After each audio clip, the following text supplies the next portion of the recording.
সম্প্রতি ক্যালকাটা নিউজে প্রকাশিত একটি প্রতিবেদনে বাংলাদেশ সেনাবাহিনীর বর্তমান নেতৃত্ব ও অভ্যন্তরীণ পরিস্থিতি সম্পর্কে সম্পূর্ণ মিথ্যা ও ভিত্তিহীন তথ্য উপস্থাপন করা হয়েছে।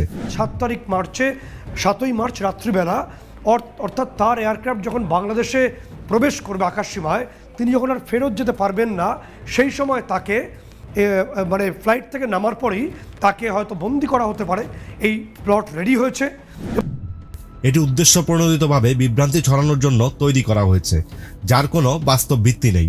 প্রথমত, বাংলাদেশ সেনাবাহিনীর নেতৃত্ব ও পরিবর্তনের প্রক্রিয়া সংবিধান ও প্রচলিত আইনবিধি অনুযায়ী হয়। এটি কোনো গোপন ষড়যন্ত্রের মাধ্যমে নির্ধারিত হয় না। সেনাপ্রধানের বিরুদ্ধে রাষ্ট্রদ্রোহিতার মতো অভিযোগ আনার দাবিটি পুরোপুরি মিথ্যা ও বানোয়াট, যা সামরিক বাহিনীর শৃঙ্খলা ও স্থিতিশীলতা নষ্ট করার উদ্দেশ্যে প্রচার করা হচ্ছে।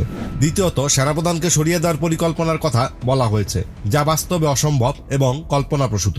সেনাবাহিনীর অভ্যন্তরীণ কাঠামো অত্যন্ত সুসংগঠিত ও নিয়মতান্ত্রিক, যেখানে নেতৃত্ব পরিবর্তনের জন্য নির্দিষ্ট প্রক্রিয়া ও সরকারি সিদ্ধান্ত প্রয়োজন।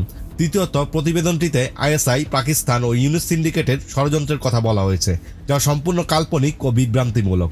একই সঙ্গে মাহফুজ আলম এবং ইউনুসের বাদবাকি সিন্ডিকেট সার্জিস সহ এবং আইএসআই সর্বোপরি এরা এক জায়গায় বসে একটা গোপন মিটিং করেছে বলে আমরা জানতে পারছি।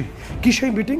সেই মিটিংয়ে স্থির হয়েছে এই জামাতের মূল রাগ ছিল, তুমি দেখবে 25শে ফেব্রুয়ারি যখন সেনাপ্রধান প্রথম সতর্ক বার্তা দিলেন, সেই বার্তায় জামাত চেয়েছিল, ইউনুস সিন্ডিকেট চেয়েছিল যে 2009-এর পিলখানা এবং সেই পিলখানার ঘটনায় তিনি সরাসরি তার যে প্রতিবেশী রাষ্ট্র ভারত, তাকে একদম সরাসরি অভিযুক্ত করতে হবে এবং বিষোদ্গার করতে হবে।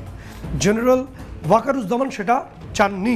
এটি মূলত বাংলাদেশে রাজনৈতিক অস্থিরতা সৃষ্টি ও জনগণের মধ্যে সেনাবাহিনী সম্পর্কে ভুল ধারণা ছড়ানোর জন্য একটি অপপ্রচার। এ ধরনের মিথ্যা ও উদ্দেশ্য প্রণোদিত সংবাদ প্রচার করে ভারতীয় গণমাধ্যমগুলো বাংলাদেশের স্থিতিশীলতা নষ্ট করতে চায়। ভারতীয় মিডিয়ার এসব মিথ্যা সংবাদ কোনোভাবেই বাংলাদেশকে দুর্বল করতে পারবে না।